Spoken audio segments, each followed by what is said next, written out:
The prosecutor began by outlining the events leading to Emma's death. The details were gut-wrenching, and every word felt like a stab in Rachel's heart. The bite marks, the signs of restraint, and the severe trauma Emma had endured before. Her death painted a picture of a horrific, deliberate act. The prosecutor spoke of Ethan's violent tendencies, his obsessive behavior toward Emma, and the chilling nature of his actions. The jury listened intently, their faces betraying the shock they felt as the true extent of Ethan's cruelty was revealed. Rachel had been forced to relive the most painful moments of her life, but it was nothing compared to the pain she had already been carrying since that dreadful night. The truth of Ethan's obsession with Emma, his feelings of entitlement over Rachel, and his twisted belief that he was somehow justified in his actions were more than she could bear. As the details emerged, Rachel could see how everything had been set in motion long before the tragedy. Ethan's manipulative nature, his need for control, and his increasing anger and jealousy toward Emma. She had never imagined the boy she had allowed into her life could harbor such dark, destructive thoughts. During the defense's turn, they tried to paint Ethan as a troubled teenager, a victim of his chaotic upbringing. They presented his history in foster care, his strained relationships with family members, and the emotional scars he had carried throughout his life. They argued that Ethan had never been shown love or stability, and that his actions were the result of deep psychological trauma. But none of it explained why he had chosen to harm Emma. None of it explained the chilling decision to kill her. The defense's attempt to humanize him fell flat, as the jury and the public couldn't overlook the deliberate nature of Ethan's crime. Rachel found herself torn during the trial. She had no love for Ethan anymore. She couldn't bring herself to even look at him without feeling a deep, overwhelming sense of betrayal. Yet she couldn't help but wonder how things might have turned out differently if she had seen the warning signs earlier, if she had listened to Emma's quiet pleas for help. The guilt ate at her, knowing that her trust had led to Emma's death. She couldn't change the past, but she knew she had to find a way to move forward, for herself and for Luke, who was still struggling with the loss of his sister. As the trial reached its final stages, the prosecution presented their closing arguments. The evidence was overwhelming, and the case against Ethan was undeniable. He had planned the attack on Emma, and his actions were premeditated. There was no remorse in his demeanor, no signs of regret in his eyes. He had done what he had done out of a twisted desire to control, to dominate. The prosecutor urged the jury to find Ethan guilty of murder, reminding them of the innocent life that had been taken and the devastation he had caused. The jury deliberated for hours, and when they finally returned with a verdict, Rachel could barely hold her breath. The tension in the courtroom was unbearable as the judge read aloud the decision. Ethan Thompson was found guilty of first-degree murder. The relief that washed over Rachel was immediate, but mixed with a profound sadness. Justice had been served, but it didn't bring Emma back. It didn't undo the pain, the heartbreak, or the emptiness that Rachel would carry with her for the rest of her life. Ethan was sentenced to life in prison without the possibility of parole. He would never have the chance to hurt anyone again, but for Rachel, that was little comfort. The boy she had trusted, the boy who had once been a part of her family, was gone from her life forever. But so was Emma. No punishment, no matter how severe, could bring back the daughter she had lost. The months that followed were a blur for Rachel. The weight of her grief was almost unbearable, and she struggled to find meaning in a world without Emma. She tried to focus on Luke, who had been deeply affected by his sister's death, but the pain never left her. She knew that she would never fully heal, but over time, she learned to carry her pain in a way that allowed her to keep going. The trauma of the past would always be with her, but she began to understand that she had to live for the future, for Luke, and for the memory of Emma. The tragedy had shattered Rachel's world, but she would not let it define her. She had to keep moving forward, no matter how hard it was, because that was the only way to honor Emma's memory. Rachel, meanwhile, was spiraling into an emotional abyss. The truth about Emma's death was too much to bear. She couldn't believe that someone who had been a part of her life, someone she had trusted, could do something so unthinkably violent. Ethan, who had seemed so polite, so kind in the beginning, was now at the center of a crime she couldn't even begin to understand. The guilt gnawed at her, as if she had somehow failed her daughter by allowing Ethan to be a part of their lives. Detective Harlow, determined to get to the bottom of the case, began digging into Ethan's past. What they discovered about him was more troubling than they could have imagined. Ethan wasn't just a troubled teenager. He had a history of violence, though it had always been directed inward. He had been in and out of foster homes, never staying in one place long enough to form stable relationships. He had been involved in several altercations with peers at school and had even been reported for cruelty to animals. But these incidents were always dismissed or overlooked, his troubled past seen as nothing more than the result of a broken home. However, as the investigation deepened, the detectives began to see a pattern, a dangerous pattern of controlling behavior, anger, and escalating violence that seemed to manifest when Ethan became emotionally invested in someone. And that someone, it seemed, had been Emma. The young girl, though friendly and trusting, had begun to feel the weight of Ethan's possessiveness. His attempts to control her, to be constantly in her presence, had only grown stronger in the weeks leading up to her death. Emma had made subtle efforts to distance herself from him, but it was clear that she hadn't been able to escape Ethan's manipulation. The detectives began to understand that Ethan's relationship with Emma had been one of control and fear, not kindness and affection. The final piece of the puzzle came when the police discovered Ethan's secret obsession with Emma. They found journals and notes hidden in his room, obsessive writings about her, about how she belonged to him, about how he couldn't let her go. Ethan had seen Emma as an obstacle, someone who threatened his growing infatuation with Rachel. He had convinced himself that Emma was standing in the way of his relationship with Rachel, even though she had no interest in him in that way. His feelings of rejection, twisted into something dark, had culminated in the violence that ultimately took Emma's life. Rachel, upon hearing the details of Ethan's obsession, was shaken to her core. The boy she had trusted had been harboring dark thoughts for months, even years. She had never suspected a thing. And now, the realization that Ethan had seen Emma as a rival, rather than a child he should have cared for, cut Rachel deeper than any wound. Ethan's arrest was the final blow. As he was taken into custody, he showed no remorse, no real understanding of the enormity of his crime. He appeared almost indifferent, as though he was simply following through with something he felt he had to do. He didn't seem to care about the devastation he had caused, the pain he had inflicted on Rachel, Emma's friends, or the entire community.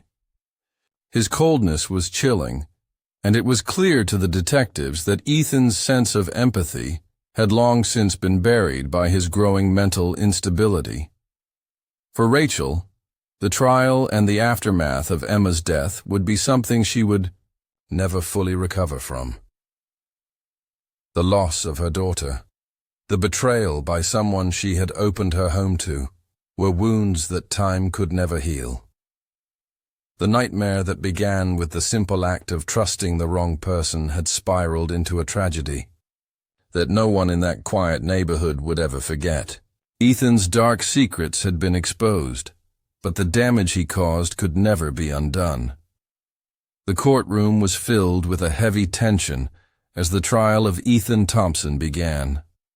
Rachel sat in the front row, her eyes fixed on the young man who had once been a part of her life. The boy she had welcomed into her home, the boy who had shown her kindness and helped around the house, was now the person responsible for the death of her daughter. As the case against Ethan unfolded, Rachel's emotions fluctuated between disbelief, anger, and deep sorrow. Each testimony, each piece of evidence presented, seemed to pull her further away from the reality she had once known. Her world had been shattered, and now the final chapters of that nightmare were being written in front of her. As Detective Harlow questioned her, Rachel gave a brief account of the events leading up to that moment.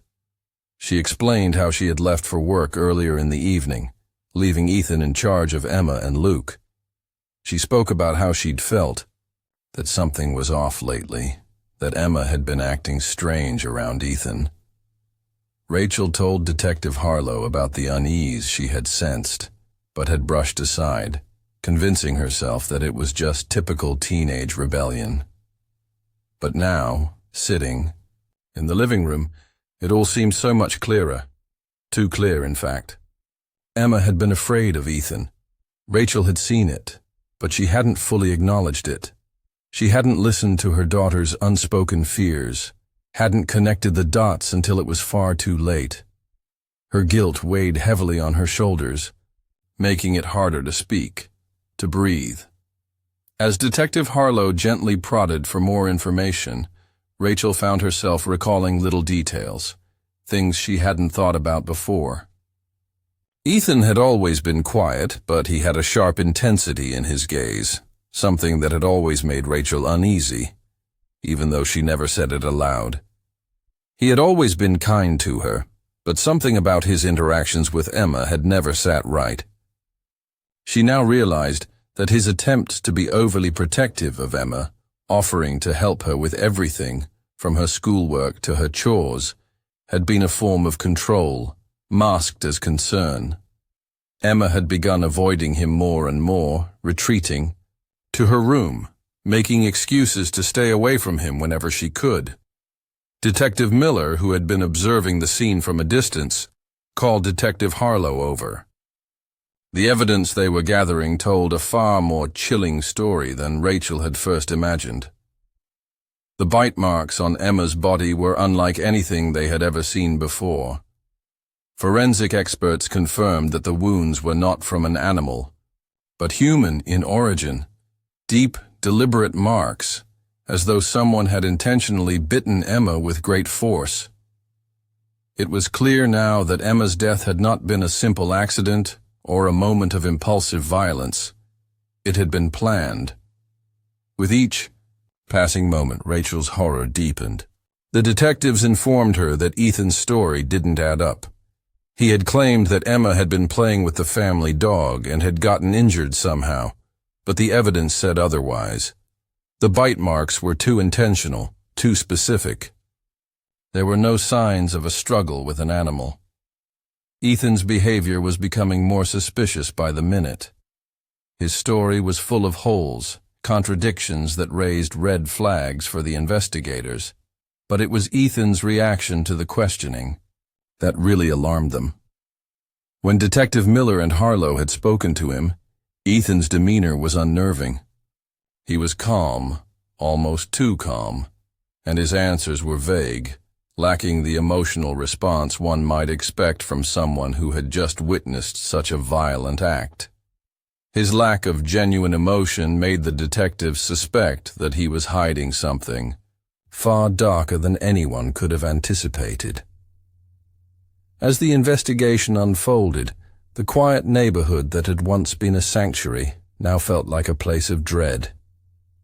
Neighbors, who had known Rachel for years, began to whisper among themselves, sharing their own suspicions about Ethan. But no one could have predicted just how deep the darkness ran.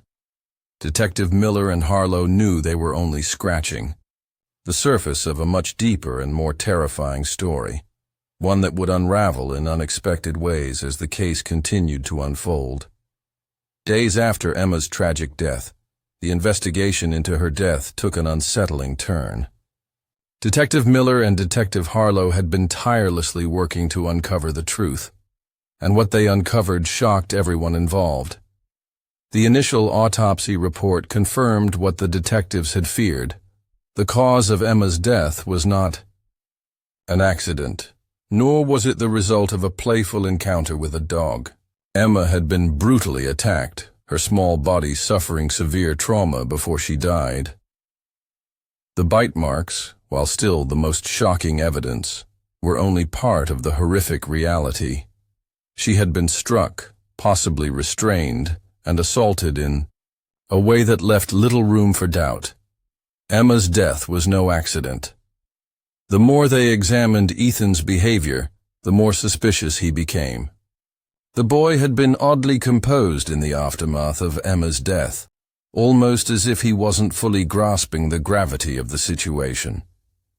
When asked about his whereabouts during the time of the murder, his answers were inconsistent. He claimed to have been upstairs, doing homework, but that didn't match the evidence. His fingerprints were found in places they shouldn't have been, on Emma's belongings, on the door to her bedroom, and even in the area where the attack seemed to have started. Ethan's story, though initially simple and nonchalant, was now unraveling with every new piece of evidence. The first thing Rachel noticed when she stepped inside was the eerie silence. The house, which was usually filled with the sounds of TV shows, children's laughter, or the occasional squabble between Emma and Luke, was completely still. She called out for Emma and Luke, expecting to hear their voices, but there was no response. She paused, a chill creeping down her spine as she made her way through the darkened hallway. The house seemed off in some way, as if something wasn't quite right. It felt like the air had changed, thick and suffocating. Rachel's heart began to race. She called out again, but still no answer. Her instincts told her to be cautious, but she couldn't imagine what could be wrong. She continued to move through the house, her senses heightened, searching for any sign of her children. Rachel's footsteps led her to the living room, where she found Ethan standing near the door, his face expressionless. He didn't move, didn't speak. He simply stared at her, his eyes cold and distant, like they were looking past her. Something about the way he stood, so still, made Rachel feel a knot of dread tighten in her stomach. The room felt colder, darker, as though the space had become a vacuum where time and emotion no longer existed. She asked him where Emma and Luke were, her voice shaky as she took a step closer to him. Ethan didn't answer immediately. His silence unnerved her even more. Finally, he muttered something about Emma and Luke being in their rooms. It wasn't unusual for them to retreat to their rooms when left alone, so Rachel didn't think much of it at first. But as she moved past him, she couldn't shake the feeling that something was terribly wrong. Her footsteps echoed through the house as she made her way down the hallway toward Emma's room. When she reached the door, she hesitated for a moment, wondering if her mind was playing tricks on her. But her instincts told her to open the door. What she saw inside would haunt her forever. Emma lay on the floor, her body twisted in an unnatural way, her eyes wide open, staring at nothing. The sight of her daughter, lifeless, sent a surge of panic through Rachel's chest. She rushed to Emma's side, trembling, trying to make sense of what she was seeing. But it was clear that Emma was gone. Rachel's heart broke as she checked for any sign of life, but there was nothing. The coldness of Emma's skin, The unnatural stillness confirmed what Rachel had feared but didn't want to admit. Emma was gone. Her mind couldn't comprehend the horror in front of her. How could this happen? How could she have missed the signs? The room felt suffocating, and Rachel struggled to breathe, her chest tight with shock and disbelief. Her thoughts raced, trying to piece together what had happened, but the more she thought, the more questions she had. The only thing she knew for sure was that this was no accident. Something evil had unfolded in her home, and she couldn't escape the feeling that Ethan, the boy she had trusted, was somehow responsible. She screamed for Luke, her voice cracking with panic, but there was no answer. The silence in the house was deafening, broken only by the sound of her own frantic breathing. Rachel stood over Emma's lifeless body, not knowing what to do next, not understanding how her life had turned so violently upside down. The darkness that had taken over her house now felt inescapable, and Rachel's fear deepened, knowing that the nightmare was far from over. The police arrived quickly, their sirens wailing as they pulled up in front of the house. Rachel was still, frozen in shock, standing in the doorway, staring at Emma's lifeless body.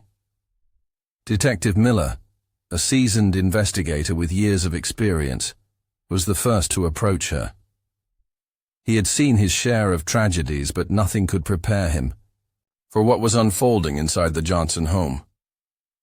Rachel was in a daze, her mind struggling to process what had just happened. She had tried to call 911, but it was as if her words couldn't make it past her lips. Her hands trembled uncontrollably as she clutched the phone to her ear, the sound of the operator's voice nothing more than a distant buzz in the background. When the officers entered the house, they immediately began securing the scene. Detective Miller quickly took charge, speaking in calm, deliberate tones as he instructed the officers to start a preliminary investigation. The house, once filled with the noise of a family, was now eerily quiet, except for the occasional rustling of papers and the low hum of radios. Detective Harlow, a younger but sharp officer, was the one who took Rachel aside. She asked Rachel to sit down in the living room, where she was visibly trembling. Rachel, still in a state of shock, couldn't help but feel a mounting sense of dread. She could hardly process what was happening, let alone answer questions. But she knew she had to try to explain, if only to make sense of what she had just seen. In a quiet suburban town, where everything seemed perfect on the surface, the Johnson family appeared to be living the dream. Rachel Johnson, a single mother, was doing everything she could to provide for her two children, 11-year-old Emma and her younger son, Luke. Rachel had raised Emma since she was a baby, always trying her best to give her a stable and loving home, despite the challenges of being a single parent. The family lived in a modest but cozy house, nestled in a neighborhood where everyone knew each other, and life seemed peaceful. For the most part, Emma and Luke were happy. Emma, a bright and outgoing girl, loved school and spent much of her time reading or playing with her friends.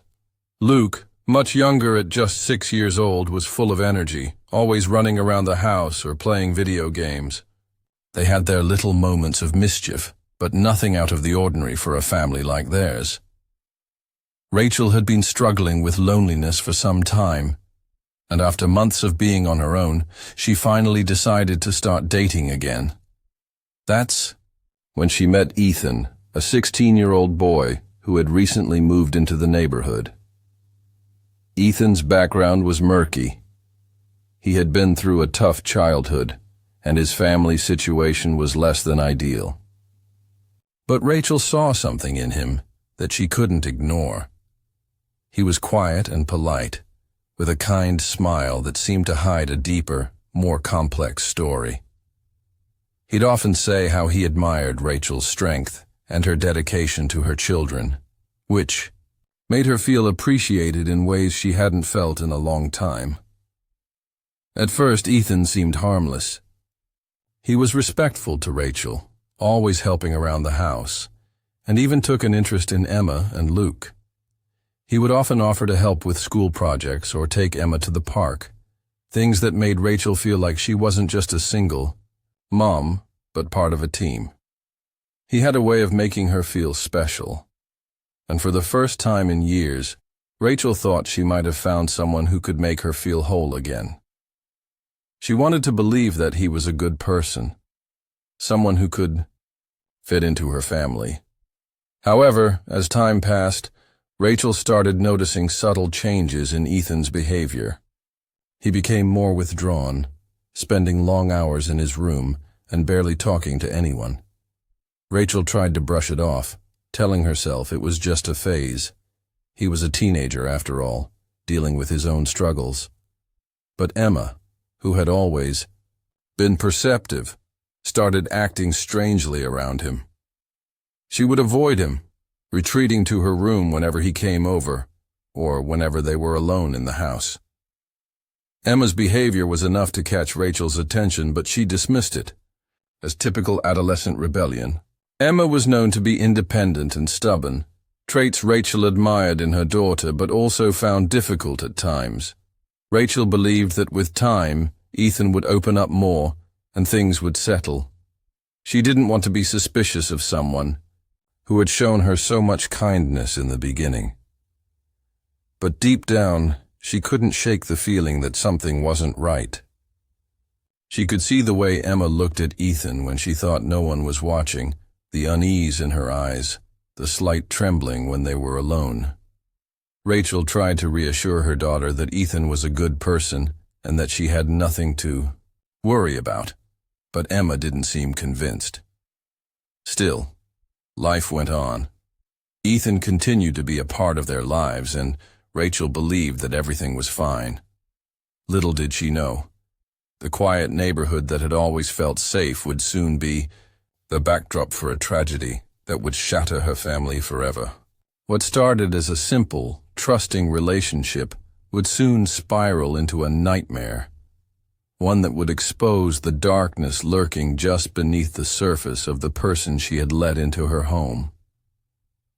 The evening started like any other. Rachel had been working late at her job as a nurse, leaving Emma and Luke at home with Ethan. It was a routine that had become increasingly familiar, and Rachel had grown comfortable with the arrangement. Ethan had proven himself trustworthy, and while Emma's unease around him hadn't completely disappeared, Rachel felt there was no reason to worry. Ethan had promised to keep an eye on the kids, and Rachel had no reason to doubt him.